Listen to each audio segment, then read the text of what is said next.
What's up, guys? Welcome to the Unstuck Podcast. And today we're talking about, is it worth trying to get men to heal? Let me make sure that I'm in a relaxed position because this is going to be good. Okay, so is it worth trying to get men to heal? Absolutely. Is it easy trying to get men to heal? No, but I want to shine some light on something. When we think about healing, apart from society, we often skip the part that healing is a journey, right? It's not a one-time thing. Healing is also something that has to be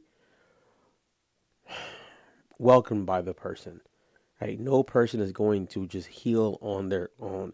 It's not like if you get like a scrape on your body or something like that, where over time it would just heal, or like maybe like a fracture, something like that. Inner healing, that's the healing we're talking about, takes time, it takes layers, and it takes the person welcoming that. Now, I'm just going to just give you why I think it's harder at times to see men heal, and then you guys can go ahead in the comments and let me know your ideas. Number one, I think most men don't ever feel seen. I'm not saying all, but I think in general, most men don't feel seen.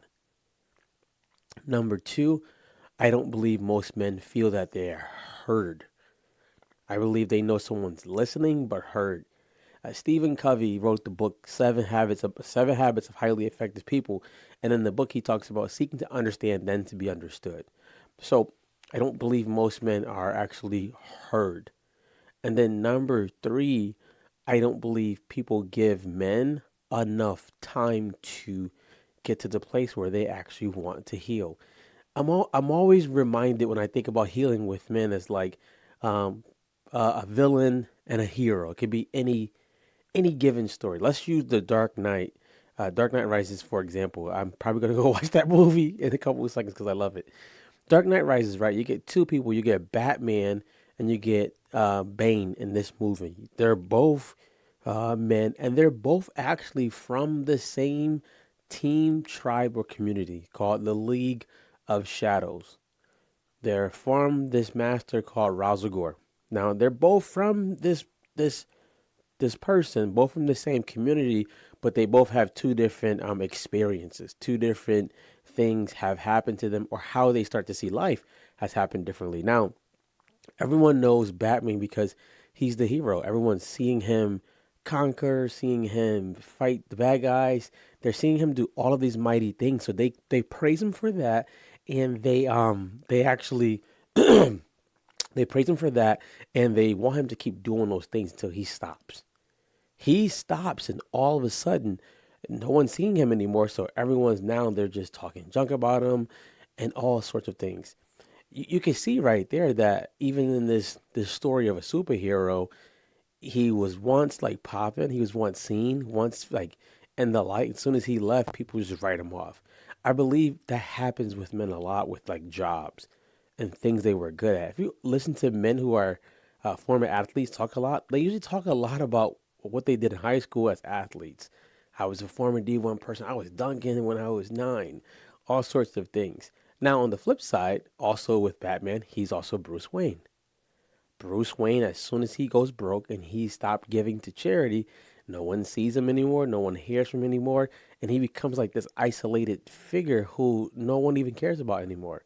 I believe men face that too. Now, on the flip side, we have the guy Bane. Bane is a villain in the story, but in the whole grand scheme of things, he's a man facing the same things. He makes a statement, and I'll get back into how I see how we can help men healing. He makes a statement in the beginning of the movie. He says, "No one cared about who I was until I put on the mask. No one cared who I was until I put on the mask," which basically means until I started causing trouble or started causing ruckus, nobody cared about who I was. We see a lot in society that men are having to compare themselves with men on social media, men who are only doing big things, and and after a while will start to wear on a man.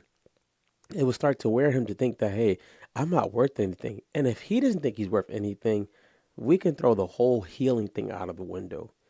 So how do we get to a point where we actually can see men heal, can see men have emotional breakthrough and be whole again? Number one, we have to start looking at people as people and not machines. You are a person not just for what you're productive doing or what you do for the world, but just as a person, you are a person and you're valuable. I think at times we usually only put people in this category as this is Drew, the trainer. This is Jason, the block. This is Kim, the bot. We put people in these categories and we categorize them by what they can do, not who they are. So we have to start seeing men as machines.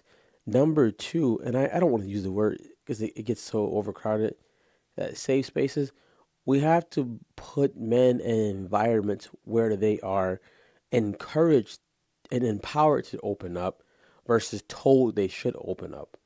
By now, you probably know if you tell a man what he has to do, he's probably not going to go do it. But if he's in an environment where he's empowered and encouraged to do that, it's a lot easier. What would an environment like that look like? Hey, maybe we're all getting together to go start watching a football game, right? And then we have a 10-minute talk after. It has to be something where the bonding can first be something that they can be vulnerable about. That's not something that's digging immediately. Football game, fitness, something that we do. It can be a book club, whatever you want to think that thing could be that would get men to even come. That starts it, right? They're not gonna just come and automatically tell you they hate their father.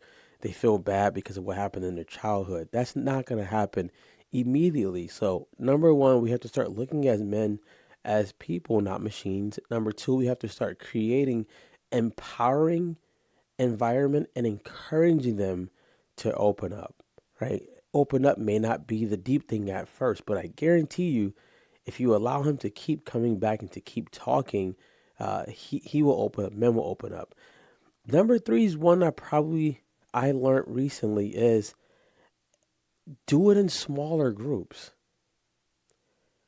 We're sometimes drawn to big crowds, and nothing's wrong with a big crowd, but I think sometimes we forget that maybe two or three men together may be powerful. Maybe one to three men just talking about life, doing a little bit of life together. Maybe that can be powerful, and then you can bring on people. But if you get a room full of 50 men, it's going to be a little bit harder for them to open up at a deeper level. Possible, but a little bit harder. Now, I'm going to say, of course, it's easier to help a younger man, probably easier than an older man. But what do we want to do? Just throw the older man out? No, we want to be able to help both of them. That can be through various ways, like games, hobbies. Uh, Fishing used to be one for a lot of men. A lot of men like football games. Whatever it is to bring them to start being vulnerable in the good parts of their lives, I believe strongly it would open up them to be vulnerable about the harder areas of their lives. But there's hope. There's definitely hope. And if we think there's not hope, then we might be part of that problem. So with that being said, visit us, drewcost.com. We do things to help men out, to help them heal, build a relationship with God, and build a relationship with their brothers. And we want to see men heal because men are going to help our families, our churches, our nation, and so forth. And they deserve it. Men deserve to heal. I think I have a hoodie on that says men deserve to heal. Be great, guys. I'm out of here.